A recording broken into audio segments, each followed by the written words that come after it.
right. My name is Katra. I'm the lieutenant of the Lakeside Substation. Appreciate the opportunity to talk to you. Today we're at the Lakeside Community Center. We're having coffee with the community. This is an opportunity for the community to come out, meet the deputies that patrol their area, respond to calls, go to the children's school, and just talk to us in a very casual, laid-back setting, nothing formal. They can ask whatever they want, have a cup of joe.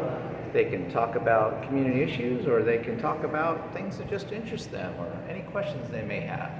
And we have donuts and coffee, and it's always a good time.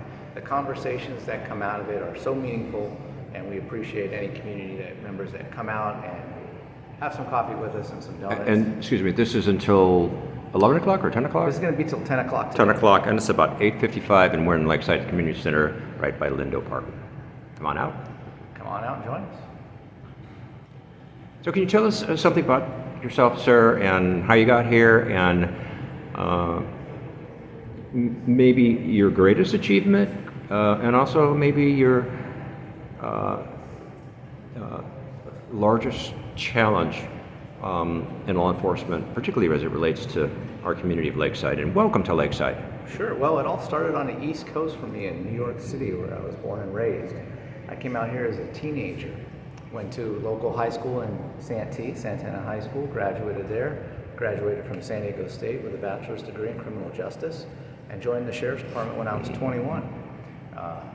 I went through our detentions academy and then later on our law enforcement academy. So I worked San Diego Central Jail was my first assignment, and at 21 years of age, with just college experience, you can imagine the culture shock of that, of going in that environment.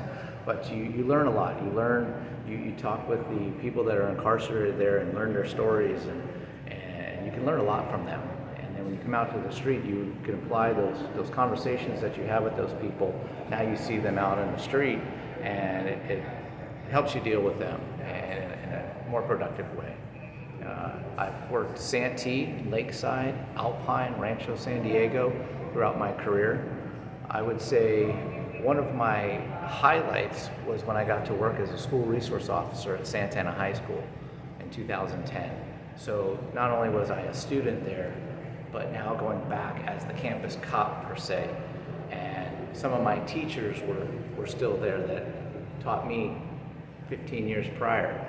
And that was a great opportunity, and one of the most rewarding jobs you can have is having a conversation with a teenager and maybe steering them in a path that they were going down the wrong path and steering them in the right path. And the most rewarding thing was a few years later, after I had moved on to detectives, a 22-year-old that had been a student when I was there as a school resource officer came up in a grocery line and thanked me for having the conversation with him, and he changed his life, and almost cried when he said that. That was so meaningful. I've now taken over for the Lakeside Substation. I've been on for 24 years, and now I control the whole substation, and I love it. I love working in the community that I live in. I think that's invaluable.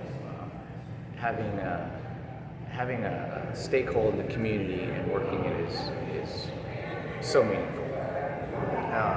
Some of the challenges we faced, through COVID and through some police misconduct that happens in other states that affects all of us. So one bad thing, affects all the police officers or looks bad upon all of them.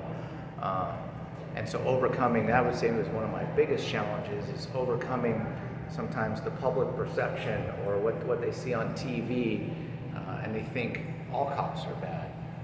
When no, there's bad teachers, there's bad doctors, there's bad lawyers, there's some bad apples in every profession, but that doesn't define the profession. And especially with the San Diego Sheriff's Department, we strive on community relations and providing the highest quality public safety services that we can. And you do that through reaching out to your community and just being down to earth with them and treating people with respect, fairness. It goes a long way. You give respect, you get respect, and there's no reason for there to be animosity or hatred or racism or stigmas. There's just no need for that. It's just wasted energy. And that's, I'd say, one of our biggest challenges is overcoming that. But you do that through these types of events, through community engagement, through having conversations, getting to know people. We're normal just like everyone else. We bleed like everyone else. We cry like everyone else. We have feelings. We have families. We're not RoboCops. We're not where we don't have emotions, and we're normal and human beings. And human beings, they make mistakes. We do our best not to. Of course, we're trained. We're professional, but sometimes mistakes do happen. But you have to. It's not. It's what you do after that mistake that counts. Do you own up to it, and do you correct it, and do you forgive? You're always taught to forgive, and that's important in the community.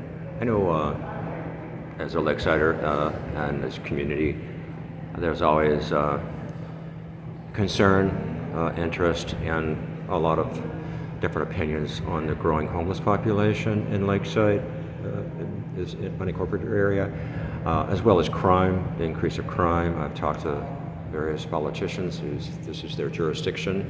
They're looking at the growth of both of those issues. That does concern citizens, some not. And I'm wondering, I know they're part of our community, as you stated earlier, before camera. How you can address that, and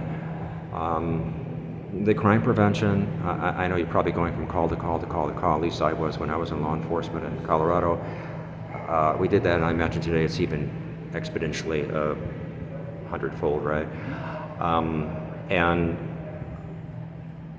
interacting with the homeless. I know you have a task force. If you can kind of address those two things. Sure, absolutely. Thank you. So they are part of our community, and you address the homeless in a couple of different ways.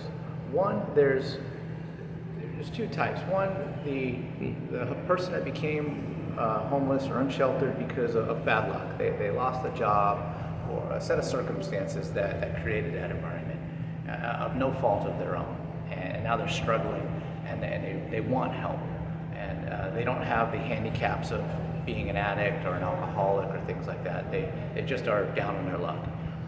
And those people, those are the easiest ones to help because you can give them the resources. They want the resources. They'll take the resources, and there's plenty of opportunities for that. And you can get them back on their feet.